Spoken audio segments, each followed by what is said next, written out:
Hey guys, welcome to the latest edition of the Muir Reflection. John from the John Muir Show here, and throughout the course of this week, various former government bureaucrats have endorsed the presidential campaign of former Vice President Joe Biden. Some of those individuals being Jim Comey, John Brennan, Susan Rice, and Sally Yates. Now, of course, you might recognize these names. Again, they were at one point during the Obama years some of the top folks in the U.S. intel agencies, and they are still rightfully discussed often to this day because they were involved in some very corrupt and, in some cases, criminal behavior.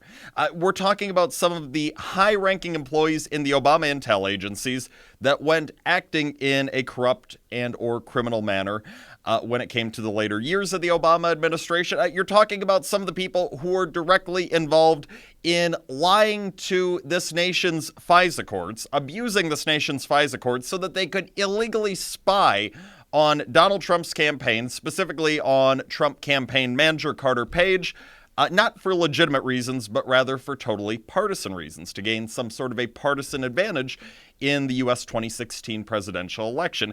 These people are all backing Joe Biden's campaign. The Comeys and the Brennans and the Yates and the Rices of the world, they are backing Joe Biden for president, which should give people pause.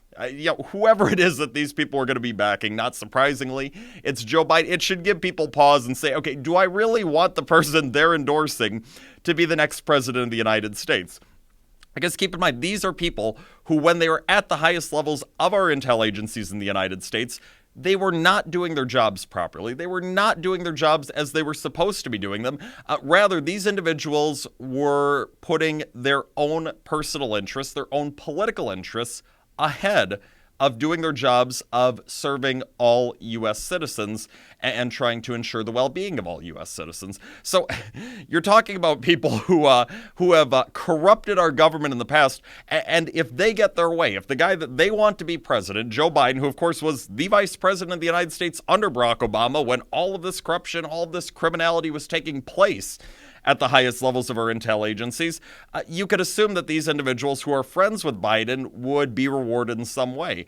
That when Joe Biden becomes president, that these people would be paid off in some way for the endorsements that they'd given his campaign. It should concern the hell out of us because we've already seen that Joe Biden, when he was vice president of the United States, he was personally enriching himself and his family in that position through some very corrupt behavior, to say the least, when he, personally, he's admitted to engaging in a self-serving Ukrainian quid pro quo to shield and enrich his corrupt family during his time as vice president. So if that was taking place when Biden was the vice president, you could only assume it would be the same, if not worse, if Biden becomes the president, that Biden would be there to not put the United States and its citizens first, but rather put himself first, as he did when he was vice president under Barack Obama.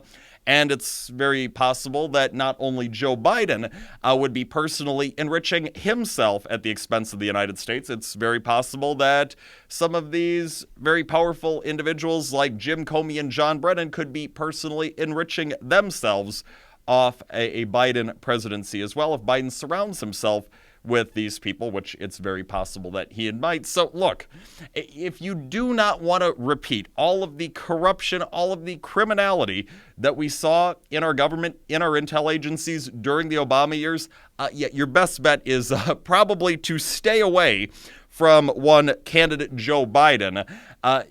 If you need any more reason to stay away from Joe Biden, just look at all the corrupt and criminal government actors who are endorsing Joe Biden, and that should be all that you need to know. It's all the time that we have for today and for this week. The John Muir Show, each and every weekday, 8:40 a.m. on WTAQ, 9 a.m. WSAU and WHBL. Till next time, I'm out.